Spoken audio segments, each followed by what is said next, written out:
Hello everyone, welcome to our channel once again. तो आज मैं लेके आई हूँ part 4 for our series of top 100 questions for class 10th mathematics. तो हमने ऑलरेडी हमारे 15 क्वेश्चंस को कवर कर लिया है। I hope you are liking my video and आज हम करेंगे हमारे next 5 questions. So let's start without wasting much time.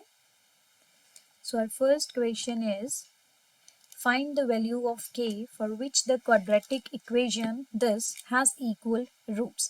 This is actually x square. Okay, क्योंकि ये quadratic equation है, हमें given है ये quadratic equation के roots क्या है, equal roots हैं और हमें find out क्या करना है, the value of k।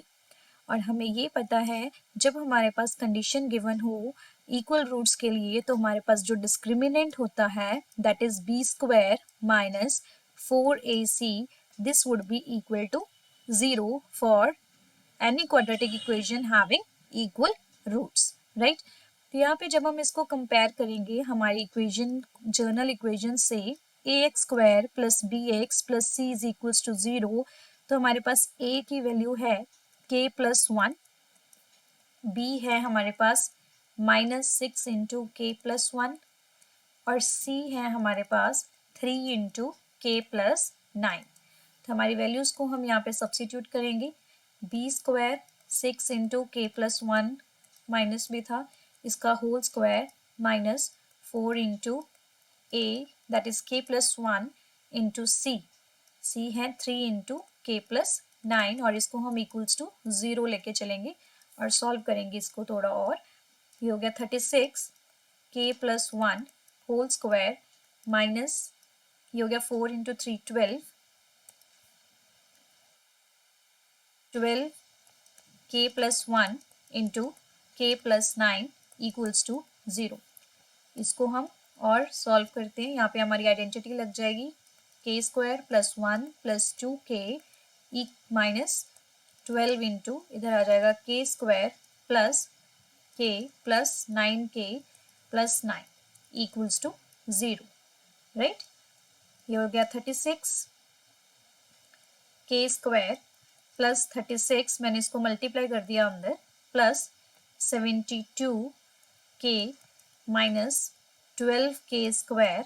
इसको जब आप करोगे तो ये आपका 10k आ जाएगा and 10k into minus 12 is minus 120k plus 9 12 108, तो यहाँ पे आएगा आपका minus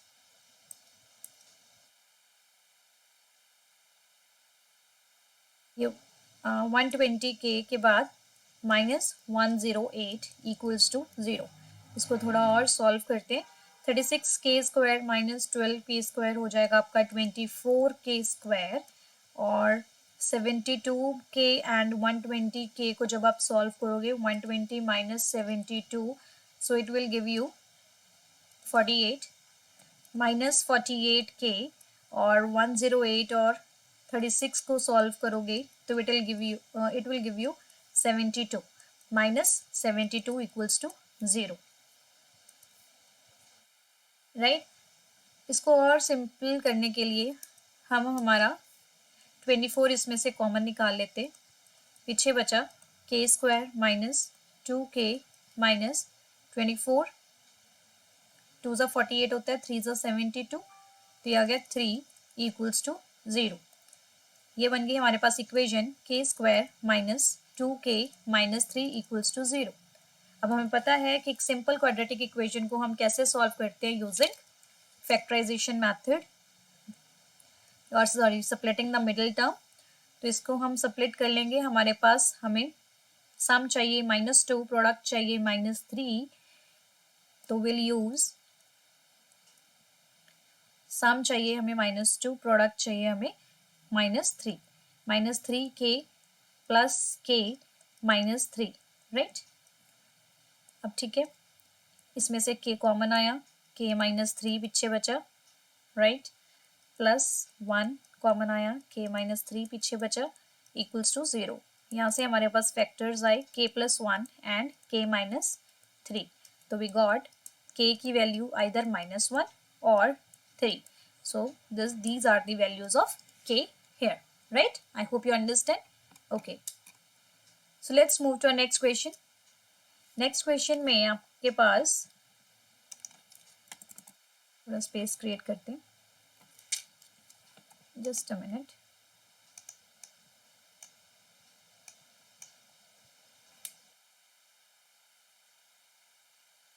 Yeah, now it's fine. Okay, the interesting one. The age of a man is twice the square of the age of his son. ठीक है जी, पहले हमें condition दी गई है एज ऑफ द मैन जो है वो twice the square of the age of son है. फिर 8 years बाद की बात की गई है एंड उसके बाद हमें दोनों के प्रेजेंट एजेस को निकालना है.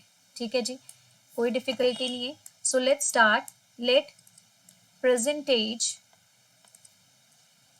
एज ऑफ सन की ही हम लेट करेंगे x, क्योंकि उसकी ही कंडीशन हमें गिवन है मैन के साथ. तो मैन की age, this implies present age of man क्या हो जाएगी. Man is twice the square of age of the son, 2x square. Okay, now 8 year hence, after 8 years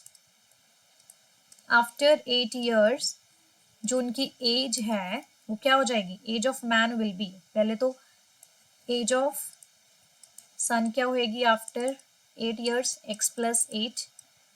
as of man क्या हो जाएगी, जो भी एज थी प्रेजेंटली उसमें 8 प्लस हो जाएगा.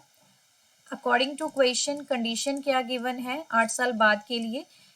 As of man will be, जो मैन की एज है that is equals to 4 years more than 3 times the age of sun. Is it clear?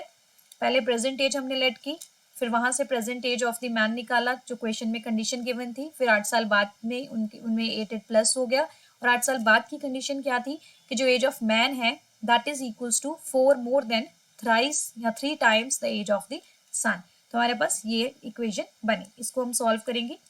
2x square plus 8 is equals to 4 plus 3x plus 24, right.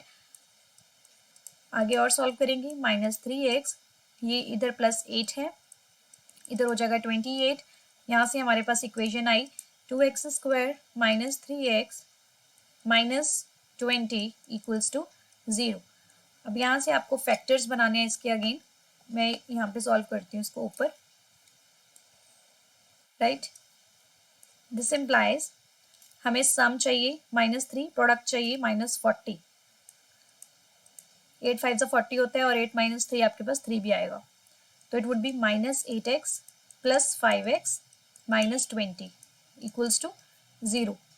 2x common निकाला, पीछे बचा x -4 plus यहाँ पे 5 common निकाला, पीछे बचा x -4. ये आया 2x + 5 एक फैक्टर, दूसरा फैक्टर x -4. यहाँ से x की वैल्यू यहाँ तो आएगी -5/2, यहाँ फिर x की वैल्यू आएगी 4. x थी क्या, एज ऑफ द सन, ये तो आ ही नहीं सकती. This implies present age of son क्या होगी 4 years,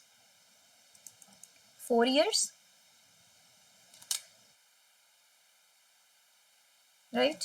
and present age of man क्या होएगी, फिर इसमें x की वैल्यू पुट कर देंगे. 16 2 32 years, right. So this was your this question जिसमें हमने सिर्फ प्रेजेंट एजेस निकालनी थी हमारी मैन की और सन की. नेक्स्ट क्वेश्चन देखते हैं. यहाँ पे डबल टाइपिंग होगी, राइट. हाँ जी, नेक्स्ट क्वेश्चन है from a point on a bridge across the river, the angles of depression of the bank on opposite sides of a river are 30 and 60 respectively. If the bridge is at a height of 4 meters from the banks, find the width of the river. हमारे पास bridge है, हमारे पास एक bridge है, right. Suppose this is your bridge, यहाँ कहीं river है, मैं rough diagram draw कर रही हूँ. उन्होंने बोलना है ब्रिज की हाइट ये है, एंगल ऑफ डिप्रेशन, एक एंड पे एंगल ऑफ डिप्रेशन बन रहा है 30, दूसरे एंड पे एंगल ऑफ डिप्रेशन बन रहा है 60, और हमें क्या निकालना है, दिस हाइट इज 4 मीटर. हमें निकालना width of the river, this with, right. इसको हम और अच्छे से ड्रॉ करते हैं। एक तरह से हमारे पास ट्राइंगल बन रहा है। This is your bridge, angle of depression ये हो गया 30, ये हो गया आपका 60 and the height is 4 metre, right. और हमें निकालना है ये, इसको हम ए बी सी और इसको डी मान लेते हैं, हमें ये निकालना है total, right, width of the river. I hope आपको समझ आया होगा। ओके, नाउ हमारे पास अगर ये एंगल 30 है, सो दिस इज ऑल्सो 30 डिग्री, क्योंकि ये पैरेलल, ऑब्वियसली ब्रिज और रिवर पैरेलल ही होंगे। ये 60 है तो ये एंगल भी क्या हो गया 60। बस हमें क्या करना है, दो ट्राइंगल्स पे हमारा ट्रिग्नोमेट्रिक फॉर्मूला लगाना है और दोनों से हम उनका बेस निकालेंगे, दोनों को प्लस कर देंगे तो हमारे पास टोटल बेस आ जाएगा, right. So write down, in triangle A B D angle A is equals to 30 degree, right? BD is equals to 4 meter. So tan of 30 would be perpendicular upon base. Perpendicular is 4. चलो हम एक बार लिख लेते हैं इसको, BD upon AD. BD is 4, AD हमें find करना है। और tan 30 का फॉर्मूला क्या होता है हमारे पास, 1/√3 is equals to 4 upon AD। तो यहाँ से आपके पास AD आ जाएगा 4√3 मीटर, राइट। ये आ गया आपका AD। अब हमें निकालना है tan 60 दूसरे इस ट्राइंगल के लिए, इन triangle BDC, right. Angle C is equals to 60 degree. tan 60 क्या हो जाएगा, perpendicular again BD upon basis DC. BD is 4, DC as it is, and tan 60 is equals to √3. तो यहाँ से हमारे पास DC की वैल्यू क्या आ जाएगी, 4 अपॉन √3 मीटर, राइट। टोटल हमारे पास क्या आएगा, फिर हमने टोटल क्या निकालना है, AC. This implies AC is equals to AD plus DC, which is equals to 4√3 plus 4 upon √3। इसको थोड़ा सॉल्व कर सकते हैं एलसीएम लेके, तो ये हो जाएगा 4 इंटू 3 प्लस 4 अपॉन √3, ये आ जाएगा 12 plus 4 upon √3। This is equals to 16 upon √3। चाहो तो आप यहाँ पे भी छोड़ सकते हो, otherwise you can rationalise this and will get 16√3/3 meter is your base here, right? Easy था क्वेश्चन, ओके। ये 3 क्वेश्चन आज के लिए इजी थे, बट आगे के जो 2 क्वेश्चंस हैं they are bit difficult and level high. आपको मजा आएगा करने में, बिकॉज कंप्लीटली डिफरेंट क्वेश्चंस हैं एंड इम्पोर्टेंट वन ऑल्सो, क्योंकि 2-3 ऐसे आपके टेढ़े क्वेश्चंस आते ही आते हैं एग्जाम में। So take a deep breath and let's start with the question. In the given figure triangle FEC, FEC कौन से, FE and C, right? This triangle, this is congruent to GDB. This GD and B, right? ये दोनों triangles आपको इन्होंने यहाँ पे congruent दिए हैं।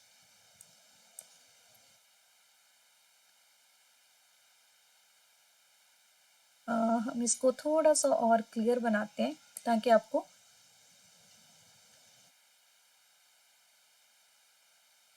कंफ्यूजन ना हो कुछ भी, राइट। या लाइक दिस, ठीक है जी। ये 2 ट्राइंगल्स आपके पास कॉन्ग्रुएंट गिवन है, एंगल 1 एंगल 2 की इक्वल गिवन है। हमें प्रूव करना है ADE is similar to triangle ABC, right. और सिमिलर प्रूव करने के लिए पहले तो हमारे पास हम लिख लेते हैं कि गिवन क्या है। Given is triangle FEC is congruent to triangle GDB and angle 1 is equals to angle 2। हमें प्रूफ क्या करना है, triangle ADE is similar to triangle ABC, right. अब अगर हम इनको सिमिलर प्रूफ करें तो हमारे पास कुछ क्राइटेरियाज होते हैं ठीक है जी, हमें उनको यूज करके सिमिलर प्रूफ करना है। यहाँ पे अगर ये ऑलरेडी कॉन्ग्रुएंट है as triangle FEC is congruent to triangle GDB, this implies BD is equals to CE। ये और ये तो दोनों इक्वल ही होंगे ना, क्योंकि ये क्या है, कॉन्ग्रुएंट है, right. BD is equals to CE हो गया। एंड उसके बाद हमें प्रूव करना है triangle AD is similar to triangle ABC, BD is equals to CE हो गया। क्या हम कह सकते हैं as angle 1 is equals to angle 2, this implies AD is equals to AE, sides opposite to equal angles are equal, opposite to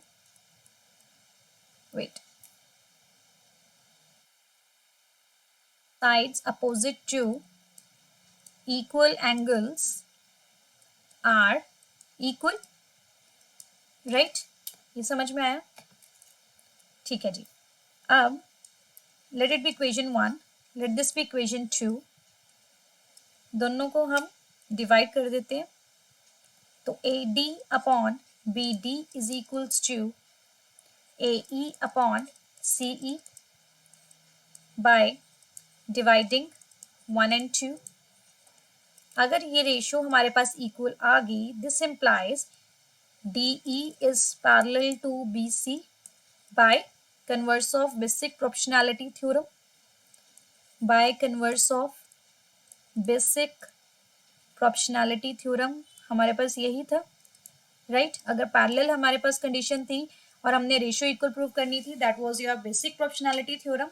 अगर proportional है, ratio equal है और उसका पैरेलल हमने प्रूव कर दिया, दैट इज योर कन्वर्स। इतना समझ में आया, ओके। इसके बाद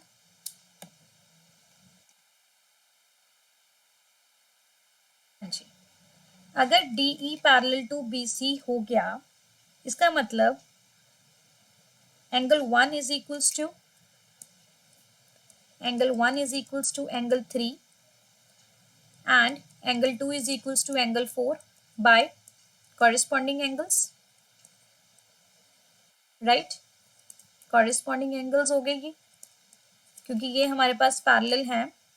DE पैरेलल टू BC हमने प्रूव कर दिया, so this is your transversal 1 equal to 3, 2 equal to 4 corresponding angles.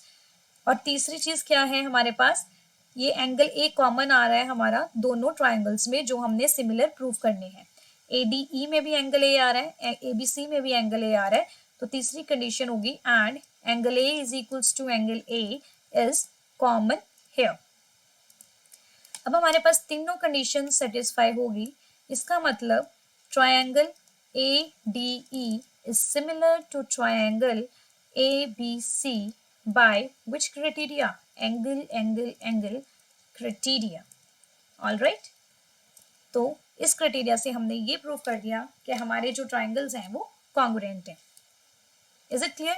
हमारे पास सिमिलर प्रूव कर दिया हमने। ट्राइंगल कॉन्ग्रुएंट गिवन थे, उनसे हमने लिखा BD इक्वल टू CE होएगा by CPCT, right. Angle 1 angle 2 के इक्वल गिवन था, तो ये AD भी AE के इक्वल हो गया, because side opposite to equal angles are equal, तो दोनों की रेशियो भी इक्वल होएगी। रेशियो इक्वल हुई तो by converse of basic proportionality parallel आ गई। अगर पैरेलल हो गई तो कॉरेस्पॉन्डिंग एंगल्स इक्वल होंगे और एक एंगल A कॉमन था, तो यहाँ से हमारे पास तीनों कंडीशंस बनी which gives you angle criteria, और हमने इसको प्रूव कर लिया कि ये जो ट्राइंगल्स हैं these are similar, right.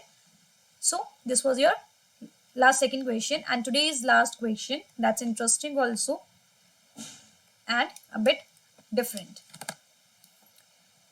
Okay, so sides at AB and AC and median AD of a triangle ABC, एक हमारे पास है ट्राइंगल ABC, ABC और उसका मीडियन है D, AD, are respectively proportional to sides PQ and PR and median PM of another triangle PQR। एक और triangle है हमारे पास PQR, PQR, और उसका भी मीडियन है हमारे पास PM, राइट। उन्होंने बोला है इनकी साइड्स क्या है, प्रोपोर्शनल है, AB side proportional to PQ, AC side proportional to PR and AD side, AD median proportional to PM, and we have to show this triangle ABC is similar to triangle PQR using any possible criteria, right? So first given क्या है हम लिख लेते हैं, given AB upon PQ is equals to AC upon PR equals to AD upon PM, because these are proportional, तो proportional से हमारे पास ratio आती है, let it be equation star, इसको हम अपना आगे यूज करेंगे। अब to prove triangle ABC is similar to triangle PQR, अब इसको प्रूव करने के लिए हमें करनी पड़ेगी थोड़ी सी कंस्ट्रक्शन। व्हाट विल डू, हम AD को एक्सटेंड करेंगे up to the point E and इसको ज्वाइन कर देंगे सच दैट कि ये दोनों भी क्या हो, इक्वल हो। सिमिलरली हम इसको भी एक्सटेंड करेंगे and we'll join this, let it be n and such that PM equals to mn। ये समझ में आया? ड्रॉ नहीं लिखेंगे, एक्सटेंड लिखेंगे। Extend DE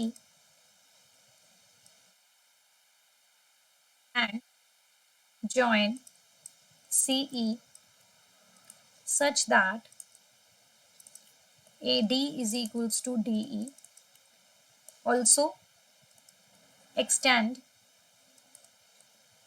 MN and join NR such that PM is equals to MN, right? इतना समझ में आया? नाउ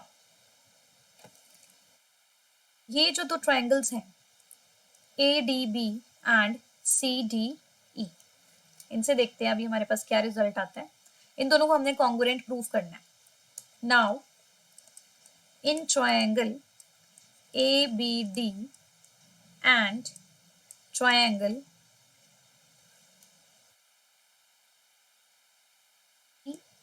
DE, अब इनको कॉन्ग्रुएंट प्रूव करने के लिए हमारे पास क्या क्या कंडीशंस हमें लग रहा है कि हो सकती हैं। पहली चीज क्या है, हमने कंस्ट्रक्शन ही ऐसे की कि AD is equals to DE हो, पहली तो ये कंडीशन होगी for congruency.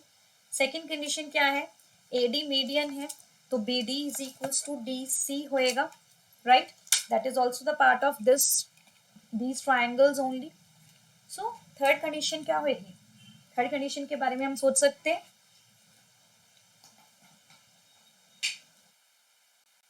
Okay, let's write down.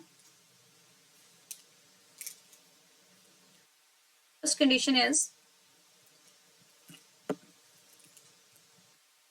AD is equals to DE by construction.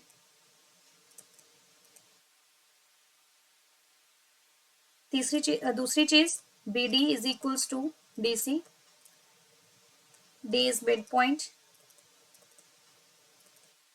तीसरी चीज तो हमारे पास क्या है, AB इक्वल्स टू CE होएगा, क्योंकि हमने इसको ड्रॉ ही इस तरीके से किया है कि ये भी इक्वल है, ये भी इक्वल है, तो obviously this side would also be equal.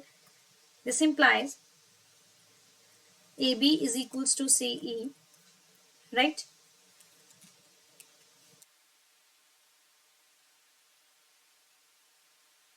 Yes. नहीं, इसमें सॉरी हमने ये प्रूव करना है, AB इक्वल्स टू CE तो हम प्रूव करेंगे। थर्ड कंडीशन होगी आपका ये vertically opposite angles, right. Third condition is this angle 1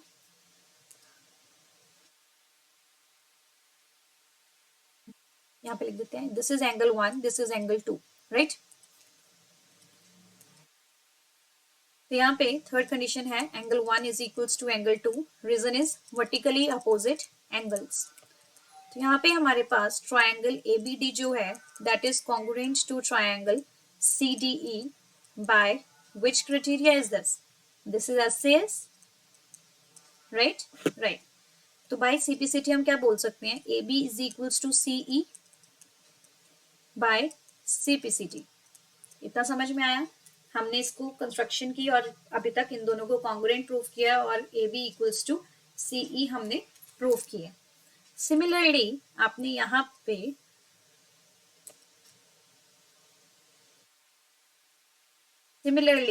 हमने यहाँ पे इन दोनों ट्राइंगल्स को क्या करना है, congruent proof. In triangle PQM and triangle MNR, first same वही चीजें इक्वल होंगी हमारी यहाँ पे भी। QM is equals to MR, reason M is mid point, right. दूसरी condition PM is equals to MN by construction, right. Third condition again vertically opposite angles, इसको हम एंगल 3 और एंगल 4 मान लेते हैं। Angle 3 equals to angle 4, vertically opposite angles. So this implies triangle PQM is congruent to triangle MNR by SAS criteria. So this implies PQ is equals to NR by CPCT, right? इतना clear हुआ? हाँ जी। इसके बाद हम यहाँ पे mark कर लेते हैं हमारे this angle is 5, 6, 7 and 8, क्योंकि हमें एक्चुअल में क्या प्रूफ करना है, एबीसी पूरा हमें ट्रायंगल सिमिलर प्रूफ करना है PQR की। उसके लिए हमारे पास ये AB प्रोपोर्शनल टू PQ है, AC प्रोपोर्शनल टू PR है। सिर्फ अगर हम एक ये एंगल इक्वल प्रूफ कर दें तो हमारा यूजिंग SAS क्राइटेरिया हमारा सिमिलर हो जाएगा। तो यहाँ पे इसके बाद नाउ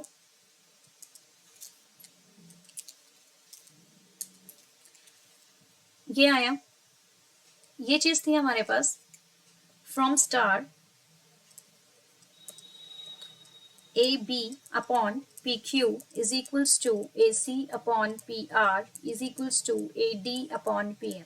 अगर ये इक्वल है, अगर मैं यहाँ पे इसको 2 मल्टीप्लाई भी कर दूं तब भी मेरे पास रेशियो सेम ही रहेगी। बट 2AD और 2PM क्या बन गया मेरे पास, 2AD क्या बन गया पूरा AE, 2PM क्या बन गया पूरा PN। तो I can write down here AB upon PQ is equals to AC upon PR equals to AE upon PN।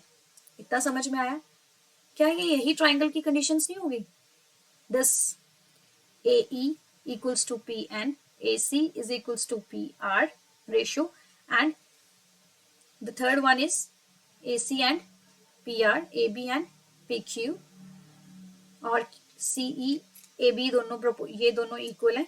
तो C इसकी जगह पे भी हम ये लिख सकते हैं CE upon NR is equals to AC upon PR equals to AE upon PN. So this implies triangle AE, this one AEC and PNR, ये दोनों ट्राइंगल्स क्या हो गए हमारे पास, congruent. Triangle AEC is congruent to triangle PNR. This implies by CPCT हम बोल सकते हैं कि हमारे एंगल्स 6 and 8 क्या आएंगे, equal. Angle 6 is equals to angle 8 by CPCT. This is by SSS. Similarly, angle 5 and angle 7 भी आपकी इक्वल होंगे। एंगल 5 equals to एंगल 7, यहाँ से दोनों को ऐड कर देंगे। Angle 5 plus angle 6 is equals to angle 7 plus angle 8. This will give you angle A is equals to angle P. So, in triangle ABC and triangle PQR, अब हमारे पास तीनों conditions होगी। इसको हम स्टार डैश मान लेते हैं। From star and star dash, from star and star dash AB upon, ratio थी ना हमारे पास, AB upon PQ is equals to AC upon PR, right.